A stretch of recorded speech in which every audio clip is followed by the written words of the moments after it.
Welcome to factoring a quadratic expression with the box method and the big X. The problem that we're going to look at is the following. We want to factor the quadratic expression 2x squared plus 7x plus 3. This expression is written in standard form in which each term, the exponent that's present with the variable, is decreasing from left to right. Our standard form is given as follows. In symbols, we have a times x squared plus b times x plus c. And by looking at this, we can compare and see that in our problem, a equals 2 and b equals 7, and lastly, c equals 3. That's going to be helpful later on, but it's good to identify those right away. This is the box method and big X, so I'm going to now draw my box. My box is simply a square that has 4 smaller squares inside. It's a 2 by 2 box. And I'm going to write inside this box different terms. The first term I'm going to write is the very first term of my quadratic expression, the x squared term. So that is a 2x squared. And in the lower right-hand corner of my box, I'm going to write in the constant term, which is a plus 3. What I'm missing are a pair of x terms that are going to go in the lower left-hand corner and the upper right-hand corner. What I'm going to do to help myself find what goes in there is I'm going to employ what I call the big X. The big X is really a simple manner, a way for us to organize our thoughts when we find those pair of numbers that are going to go into the box. And how I'm going to do this is I want a pair of numbers that multiply to get a times c. It's going to multiply to get a times c. And what are those values? Well, a is 2 and c is 3. So it multiplies together to give me a 6. And in addition to multiplying to get 6, I want that pair of numbers to add to give me the value of b, which is, as I can see, 7. So I want a pair of numbers that multiply to give me 6 and add to give 7. I'm going to use the left and right regions of my big X to catalog what those pairs of numbers are. I'll always start off with the number 1, because 1 goes into everything, and it goes into 6 in particular 6 times. That's fairly straightforward. Then I'll advance beyond 1. The number 2 also goes into 6. How many times? 3 times. The next number that I could put down would be after 2 would be 3, but I've already got that on the right-hand side. So I've gone all the way through. These are the complete set of pairs that multiply to give me a 6. And I'm going to choose the pair that adds to 7. Now this 1 and 6 could be a positive 1 and a positive 6, or it could be a negative 1 and a negative 6.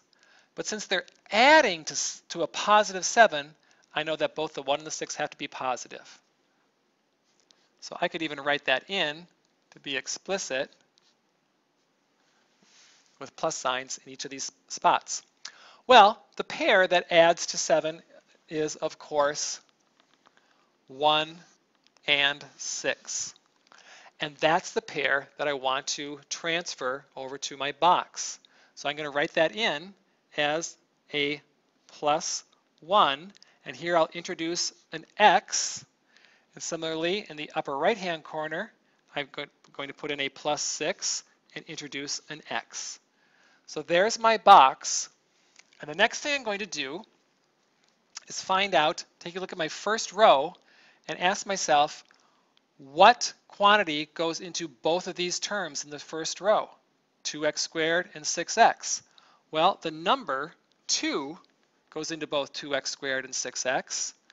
And from a variable point of view, the variable x goes into 2x squared and 6x. Looking at the second row, the number that I have that goes into both 1x and 3 is the number 1.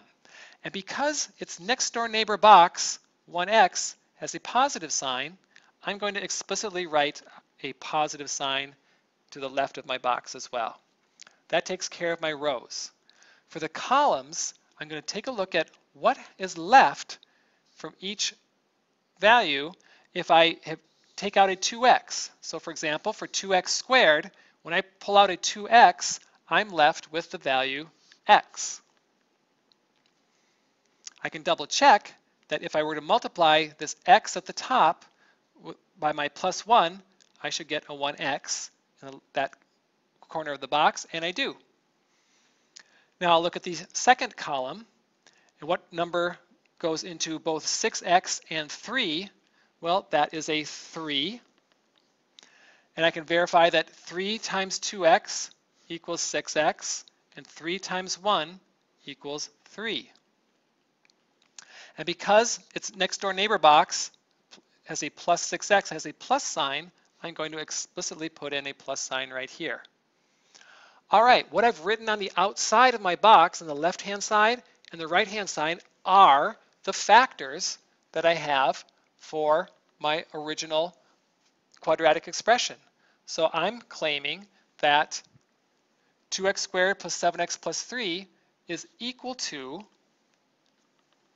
2x plus 1, that quantity times the quantity x plus 3. That is my factorization of my original quadratic. I'm pretty happy with that, but if I wanted to be extra sure, I could check it by multiplying out my candidate answer. So that would be 2x plus 1 times x plus 3. And if I perform that multiplication, I would hope that I would get my original expression. To do this multiplication, I will have to distribute the 2x to every term in my second factor and add that to the distribution of the number 1 into each of the terms in my second factor. So that's going to give me 2x times x plus 2x times 3 plus 1 times x plus 1 times 3. Multiplying out, I'll have 2x squared plus 6x plus x plus 3.